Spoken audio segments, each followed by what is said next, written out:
There's a subset of small developers on Steam and more so on itch.io that are going back in time to the 80s for inspiration from the coin-op arcade classics. Proper 2D platformers with very simple ideas but perfectly and beautifully executed to make it moreish and addictive. This is exactly where Cash Cow DX comes from, and it's an absolute joy to play, and I had a massive grin on my face as I got better and better and better at a game that wants to hand your ass to you if you decide to be careless with it. And that's exactly what retro 80s 2D platformers and arcade classics were all about, handing your ass to you because you didn't give it respect. And this is what Cash Cow DX does so well. In Cash Cow DX, you have 5 different levels, all very differently themed, for you to go and run around and collect Mooney.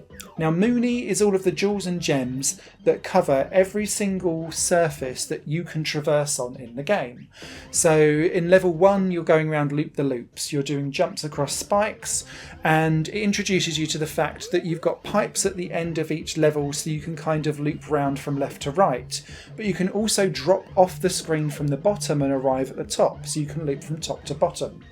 The problem with the top to bottom one is that your enemies can do exactly the same. And so if you don't watch out for yourself, you can have someone fall on your head and kill you with your one-hit kill wonder. The beauty of this is that in a very similar way to Pac-Man, you've got to collect every single piece of Mooney to be able to then move on to the next level. But also in a similar way to Pac-Man, you get access to a pickaxe, which turns very much like the pill in Pac-Man. All of the ghosts then want to run away and you can kill them just by touching them. You can do the same thing with this pickaxe. Killing all of the enemies, they're permanently killed from that level, which then makes it much easier if you time it nicely. But you can also be invincible whilst you're doing this too, so you can make shortcuts by running across the spikes or across the water if you're in the ship level. And yeah, it just opens up your eyes to be a little bit cheeky and cheaty and try and kill as many things as possible to make the level easier.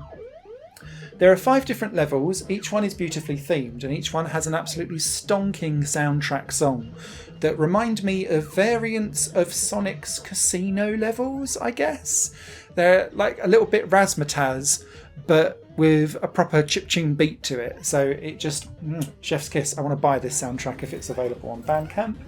And as you go through these 5 levels, the first one is Sonic themed because you've got loop-the-loops and so on and so forth.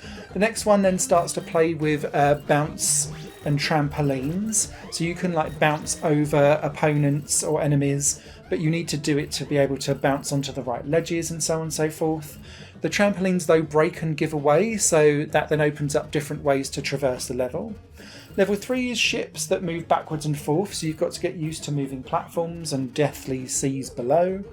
Number 4 is all around mines and using different minecart trails to try and pick up all of the different Mooney that's kicking around everywhere, whilst also lining up minecarts so that you can then jump from one to another. So you have to kind of set up the level a little bit whilst also avoiding everything. Level 5 does the same thing, but does it with zip lines, and it has the final boss on where you need to smash up a pig's speakers so that they can't have a party anymore. Wah, wah.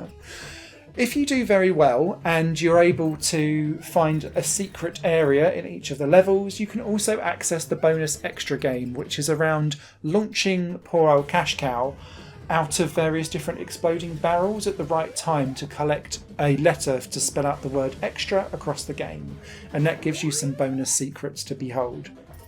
There are 3 different difficulties as you play through Cash Cow DX.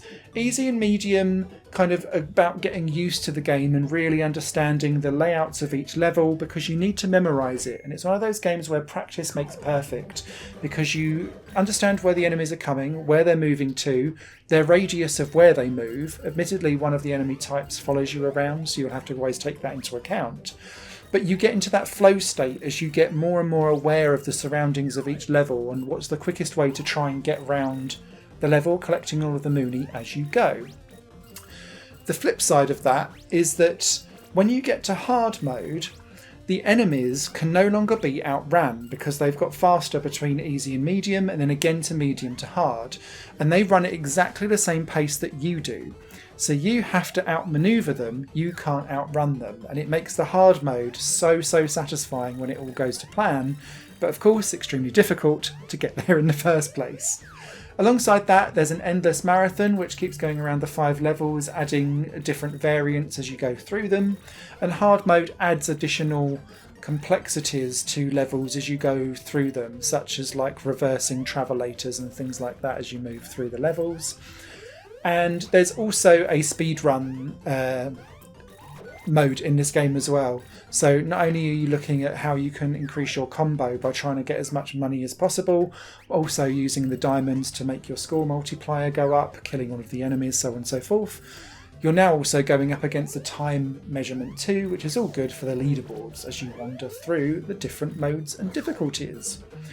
So this game feels like it's going to be really small, and to be fair, it is a small game, but it's perfectly formed because there is so much challenge, and it's about that real memorization and flow state that you get into in those top tier arcade classics that Cash Cow DX aims to be like. And I have to say, from my point of view, it totally succeeds.